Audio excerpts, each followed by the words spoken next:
Պողոս առաքյալը ասում է, որ արթուն լինենք, որովհետև սատանան ամեն պահի, ամեն վայրկյան առյուծի պես մռնչում է մեզ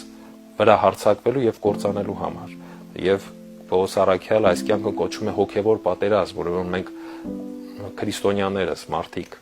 հոգևոր պատերազմի մեջ ենք։ Մարդիկ կան, ովքեր պարտվում են այդ հոգևոր պատերազմում եւ այնտեղ սկսում են իշխել պատերազմներ, հանցագործություններ, չարիքներ, ավերներ, կոտորածներ, բայց մարդիկ կան, ովքեր այդ հոգևոր պատերազմում հաղթանակ են տանում եւ իրենք կանգնած պատերազմում են այդ չարիքների դեմ, այդ հանցագործությունների դեմ, փորձելով հաստատել խաղաղությունը, փորձելով հաստատել աստվածային շնորհները, փորձելով մարդկանց նորից բարձրացնել այդ